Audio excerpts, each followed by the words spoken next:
Hello from the RNE Open Air Cultural Museum. Merry Christmas. We wanted to give you a quick update as to what we've been doing.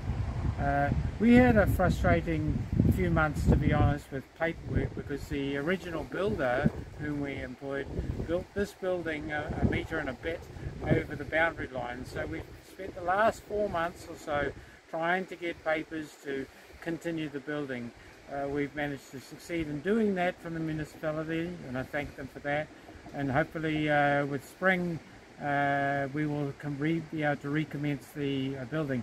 We didn't sit still though.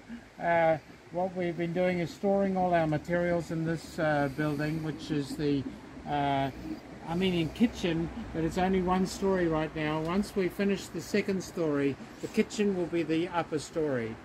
For the moment, we just put a temporary roof on it to store our building materials over the winter. So let's just go and see what we've been doing. So we've managed to procure as many blocks and cement and steel and stones as we can. This year, because we were a bit constrained about doing the buildings themselves, we decided to concentrate on doing the trails. So the trails are done in a nice pink stone, this sort of stone, which is a local stone, which we thought was rather beautiful against the darker stone of the kitchen. And we just started doing the construction for the piles that will elevate the floors of the smaller buildings. So these piles here are done with cement, but you won't be able to see them.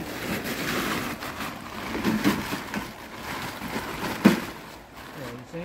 You won't be able to see them because they'll be hidden hopefully by grapevines and things like that to make it look as authentic as possible. But the whole idea is to lift all the buildings above the grapevine so that they're not affecting the vineyard itself.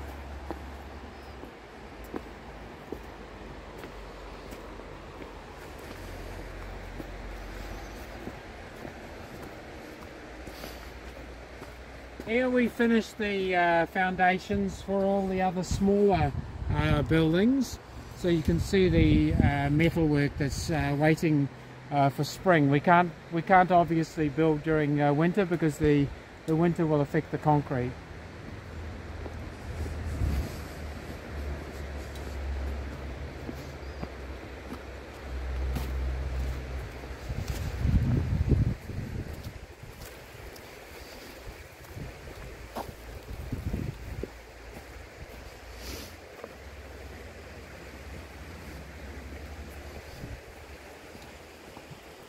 I think some of you will have already seen the Khachkar of all Armenians, but if you haven't, this is our special gift, along with Captain Robert Spain, to the Armenian people. A gift of unity, and hopefully be an integral part of the museum as people come and see this this icon of Armenian cultural heritage. Very importantly, it was crafted by a woman, which is I guess a message about modern Armenia as well.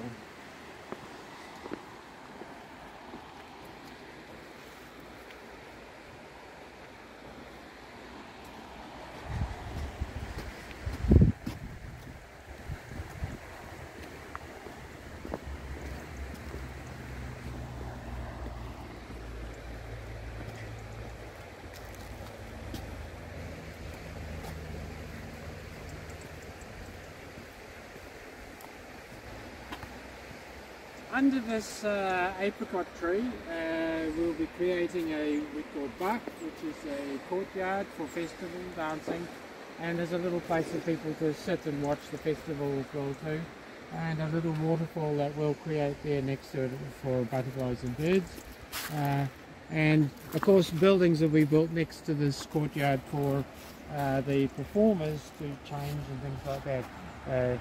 It'll be called a school, but actually its main function is to look after the entertainers. and the other small buildings will be like an old village and amongst the stone pathways set amongst the vineyard. I think it'll be rather beautiful. So these pathways take a long time. They take actually weeks, sometimes months to do because of the work of the stone that's required. So we're glad that we've done a lot of that already this year.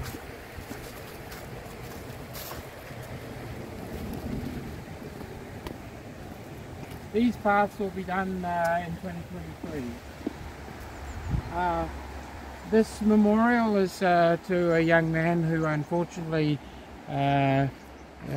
was taken by the Azuris with the recent attack at Jumuk, not far from here. So the family is a neighbour, and in respect of him we've inaugurated this memorial, and along here there'll be pomegranate trees grown. So that's what the sacks are. They're actually covering the trees for protection during the winter time. Down here will be a picnic area for the public. Yes, the public, even those just driving by, can just stop. And we've installed a special electronic sign which will serve the public on the main road. So that was quite a costly thing to do, but at least it will provide an indication that the museum is here. So that's another thing. This will also include a cycleway which will come from the across the river on a bridge called Butterfly Bridge, Tita Kamor, and the cycleway will come through and will actually go under the path when it's finished, and will continue all the way up to the RNE1 cave complex, Noravan. So that's work in the future. This pathway will allow access to the public to the river area.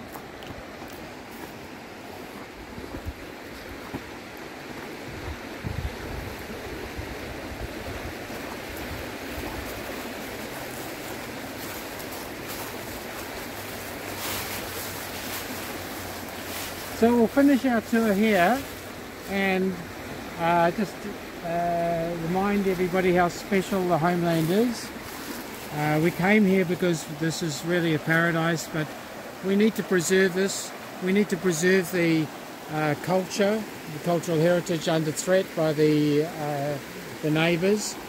And we'd ask you, though it's Christmas and we know that it's very important for you to concentrate as a priority on your families, on those that you love, people who are close to you.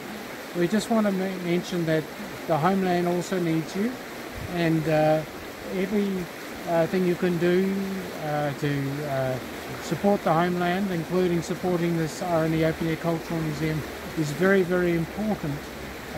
So please, with the GoFundMe, consider what you can donate if it's possible in the new year or even now, and we will ensure that every penny goes towards the creation of something very special. And we hope to see you here in the new year.